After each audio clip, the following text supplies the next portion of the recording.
Welcome. On July 24th, 2025, the most famous professional wrestler probably of all time, Terry Bollea, known worldwide as Hulk Hogan, passed away at the age of 71. This came as a little bit of a surprising news. There was obviously various different reports from various different sources of differing reliability and believability levels about his health. Recent reports say that it was a heart attack, also that he was also suffering from leukemia. How bad that was and his exact conditions, I don't know whether we're going to get that information, but I do know that over the coming weeks and months, as we already have seen, people will pore over the life and career of Hulk Hogan. The promotions that he wrestled for, the opponents that he faced, the matches that he had, the controversies, the audios, the videos, everything to do with his life and career will be carefully pored over.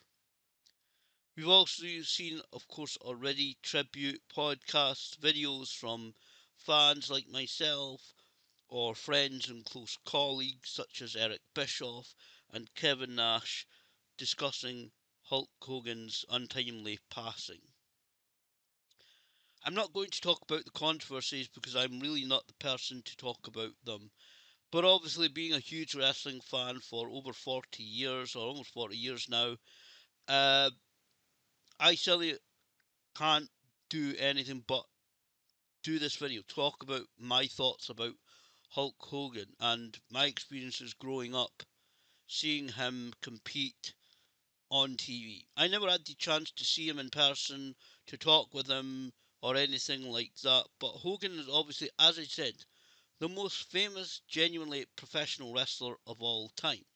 If he walked down the street, whether it be in the United States or here in the UK, people would know who he is. A lot of people would recognise him. Certainly, absolutely. If people didn't know who he was, obviously due to his size and the presence that he had, people would know that surely somebody of note walking down the street. And in terms of that, one thing I want to talk about in this video is his impact in the UK. Because of course, it was in the late 1980s when he was pretty much at the peak of his powers, of his superstardom for the first time, that that American professional wrestling really made itself known in the UK with both WCW and WWE.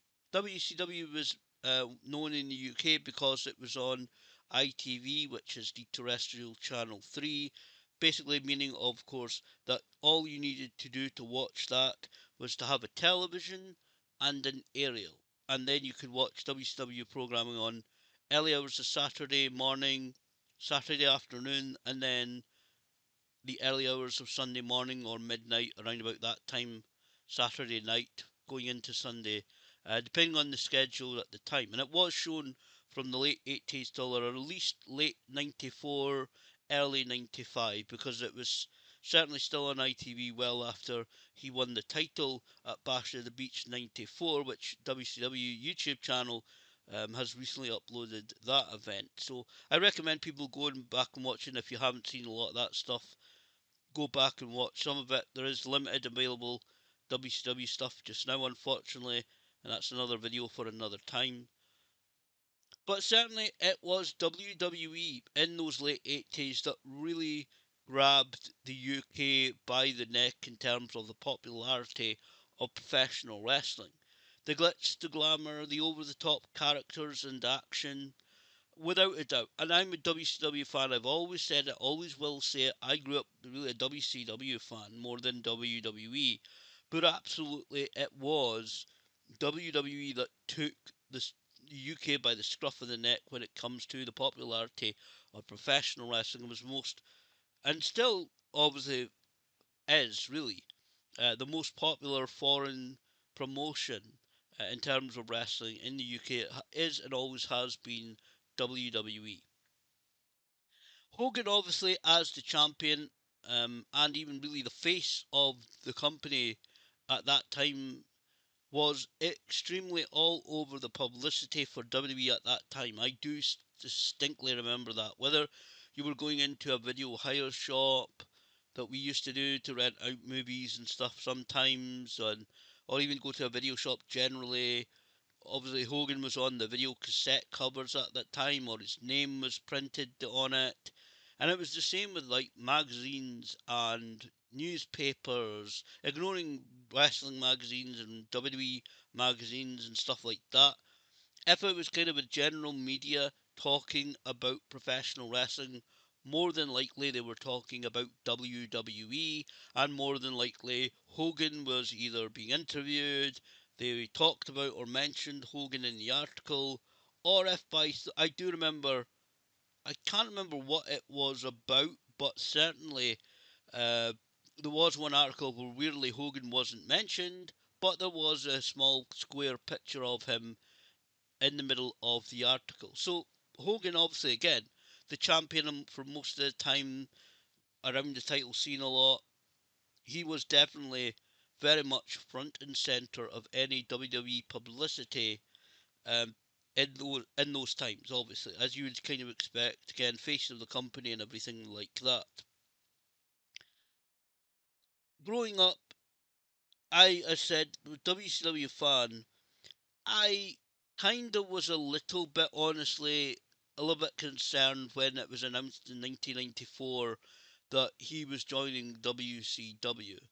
Never, honestly, as though obviously I have to make this video, I have to do a video and talk about Hulk Hogan because it is going to be the major story or one of the major stories in professional wrestling of 2025.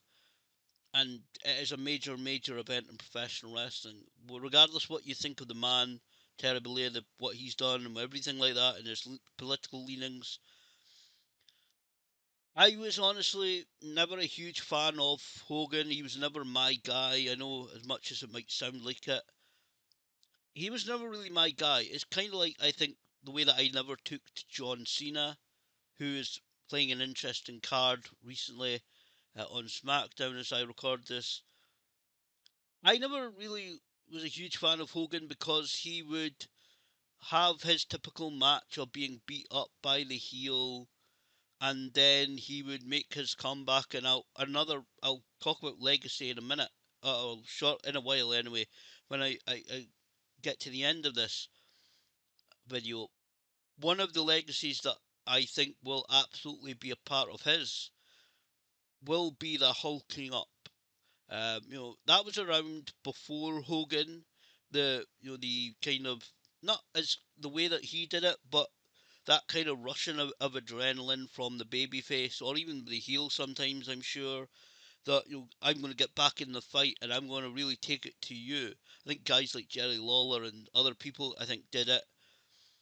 But that term, hulking up, if you say to a wrestling fan, okay, and you have, like, even let's say you have a wrestler in front, one or two wrestlers in front of you, and actually, a wrestler I know who wrestles as Retro Randy, taking a lot of inspiration from the 80s. He's just become local champion in FCW, Fair City Wrestling, actually. Uh, and look forward to seeing him at the end of August at Ardler Complex in Dundee for their Ardler Mania show. But the term hulking up, if you had a wrestler like Randy standing in front of you and you say to a fan, okay, without telling you anything about the match that this gentleman is going to have, he's going to hulk up. Well, that term right there, how many fans will know what you're talking about? A lot of them. A lot of the fans will know exactly what you mean that he'll do it in the match. A lot, pretty much a common phrase now in professional wrestling. As I said, it was around before, but hulking up and that term and the way that wrestlers will do it, that is going to be a long-lasting part of Hulk Hogan's legacy. Regardless of whether somebody calls it something else, whatever term they use for it, or I don't know whether there's a particular wrestling or wrestler term for it. I'm not a wrestler, so I don't know whether there's whether backstage, let's say they're planning out the match, that whether somebody like Randy or somebody else would say, okay, then I hulk up, or whether they use another term for it, I genuinely don't know, and that's not for me to know. But hulking up generally, that's what fans will call it. That's what a lot of people will call it anyway. So that's certainly going to be a long-lived part of his legacy. So I never personally, without trying to go on too much of a tangent, but I wanted to make that comment because there's many parts of his legacy, and that just came up there naturally. I was never a fan because he had those matches. Uh, but though that said, and I'm not going to go again pouring over his life and his career, but something else that's been talked about in the last few days since he passed away is the fact that, and let's be honest, this discussion has been going on since 1996. Was he the right person for joining the Outsiders as the third man at Bash at the Beach 96? I think it's WWE Vault channel has got that match on YouTube. Hopefully, Bash at the Beach 96 will be uploaded shortly. Um, but hopefully, it'll come soon on to the WCW channel because it is such an iconic show. But absolutely, there was nobody else genuinely that could have played the part or done the part as good as Hulk Hogan. Considering the storyline of an invasion from New York, aka WWE, and considering everything around about that, the discussion genuinely has been going on since 1996, since it happened. Again, old enough to remember that. People suggesting, even in various different magazines, sending in letters and then emails. It's been literally going since after Bash at the Beach, when obviously the whole storyline leading up to Bash at the Beach 1996 was who's the third man.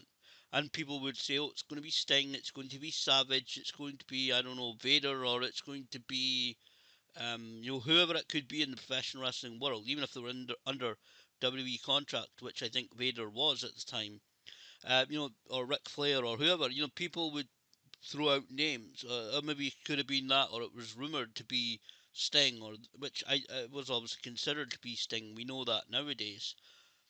But Hogan was absolutely the right choice for that.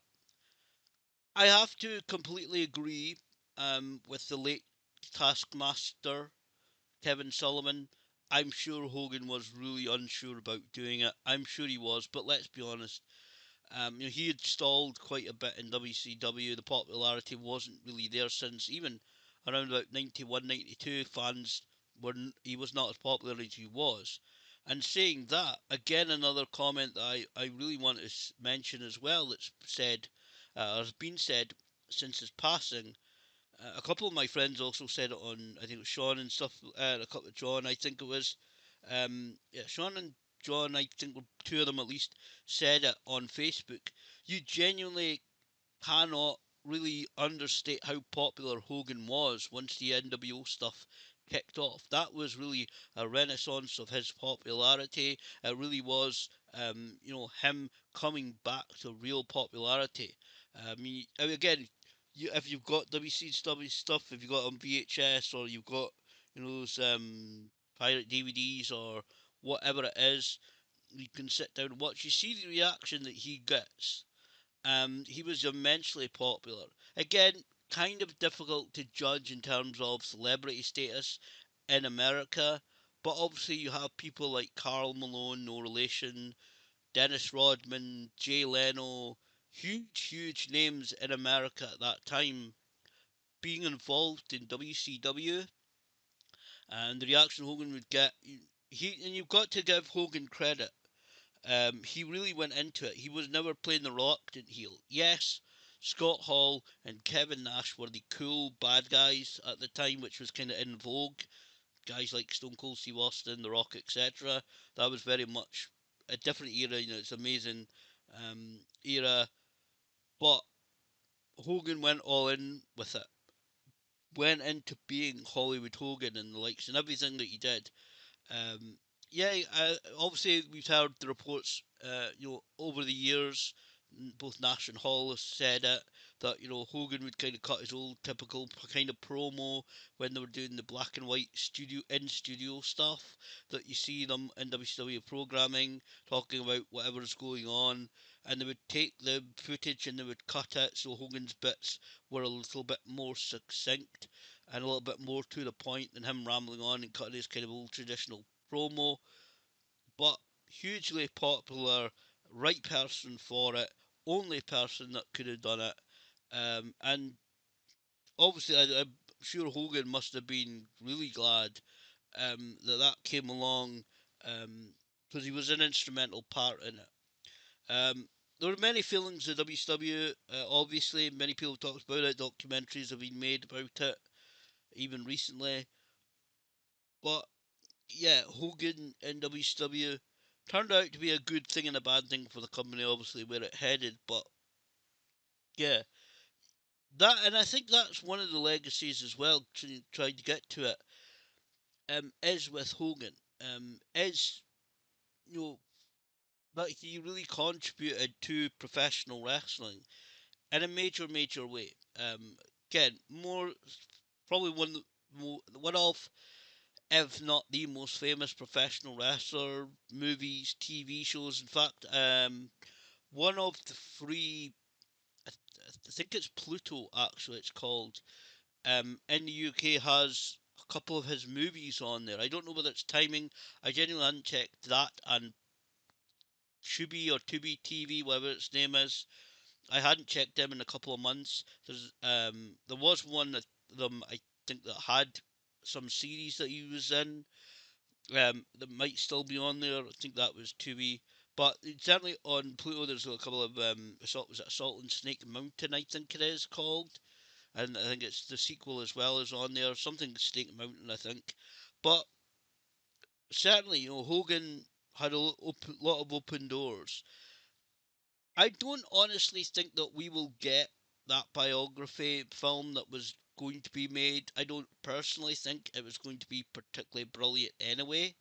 To be honest, I'm not sure it would have been brilliant or really good, even with Chris Hemsworth playing him. And it kind of sounds like a scene created for the movie that he would he was actually fired by WWE the first time for going to go and do Rocky 3 and appearing as Thunderlips. Vincent J. McMahon fired him. And then obviously when his son Vincent Kennedy McMahon really took over the running of the company and Hogan was becoming the star for the AWA in Minnesota, then Vince McMahon, the one that we often refer to as just crashed his car, he brought Hogan back. Like Triple H said to Jey Uso on WWE Unreal, he wanted to put a rocket on his back. That's what Vince did to Hogan, and obviously Hogan, and many others involved really started building up more, at least, WWE, because obviously there was a lot of good, solid foundations with Bruno Sammartino, various different individuals as well, Pedro Morales, and all those kind of guys. Um, there was already a solid foundation, but genuinely, that is one of the, again, we're getting back to kind of the legacies of Hogan. That's going to be one of the major ones. Building up, we're starting to build up WWE to the promotion, taking it from a fairly regional northeast promotion in the United States to being this worldwide presence. WrestleMania as well. These big events, the Rock and Wrestling Connection. There is absolutely a huge, huge legacy for Hogan um, to be had. And one of the biggest and strongest legacies. Not only, again, I mentioned earlier, I think, basically making a lot of the UK and probably other places in Europe and maybe across the world, that American influence of changing the way that they may have held the wrestling matches and events. Not only the hulking up aspect of any match, of any comeback, but also the history of professional wrestling. Hulk Hogan, undoubtedly, again, regardless of what you think of him, regardless of what you think of Terry Bollea and the controversies and everything like that, he is he has genuinely been one of the biggest names in professional wrestling's history. And going forward, if you want to, whether you're alive right now or you're born tomorrow or in 30 years or a couple of decades from now, and you want to study or you are studying the history of professional wrestling, then obviously the name Hulk Hogan, there's many around the world, different names that will come into it. But especially if you're specializing or looking at the history of American professional wrestling or professional wrestling in America or even entertainment in the US, then obviously the name Hulk Hogan is going to come up or should and has to come up in your research. He has to be somebody that is studied and looked at for his influence on professional wrestling, sports entertainment, call it whatever you want to. So yeah, before I get come a couple of my final thoughts, also my condolences and thoughts go out to firstly the friends and family of the man known as Roddy Hogan, the guy that is seen in so many WWE and WCW events dressed up as him. He apparently passed away just 2 days before Hogan himself did. Um, didn't know him again, didn't speak to him even online or social media or whatever. But you know, a lot of tributes came out about him. Apparently, he was a really nice guy. Kind of obviously people would say that, but you know, apparently he was. A lot of people paying tribute to him. So obviously, my condolences and thoughts to go out to his friends and family. Also, it is a little bit weird in the timing of Hogan's passing, because as I said, I've mentioned there about WrestleMania, and this is I decided not. I really didn't have time, unfortunately, in the end, to do anything about it.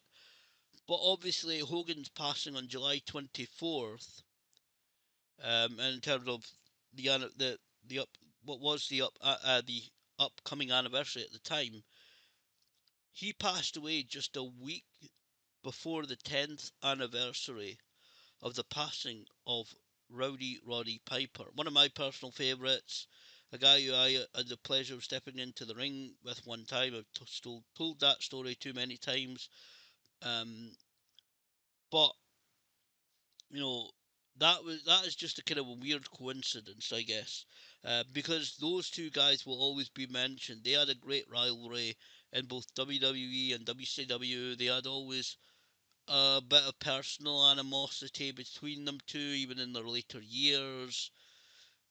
I don't know what the real relationship was between the two. That will only be known by the two guys themselves and maybe their families. But certainly it's kind of going to be weird because any time that either of those two's dates of their passing comes up, then somebody likely is going to mention the date of the other one. Hogan 24th, Roddy was the 31st of July 2015. So, yeah, that is just kind of one of these weird wrestling coincidences, whether you believe in coincidences or not. And in this case, it really genuinely just was. So, personally, I will wrap it up with these final few thoughts because this is going on long enough, a bit longer than I wanted to. I'm at the age now again. I'm in my 40s, where some of the figures from my childhood. I mean, I'm a wrestling fan. I've seen it for years. You know, figures of my childhood passed away. Various different wrestlers who I wish that I could have had the chance to meet. Um, Various different individuals over the years we've lost in the wrestling industry, and it is genuinely a bit weird that Hulk Hogan is no longer around. That he won't pop up on WWE programming in some capacity. I know the last time was being booed because of some of the controversies and things, which I don't know. The people have their own opinion on that.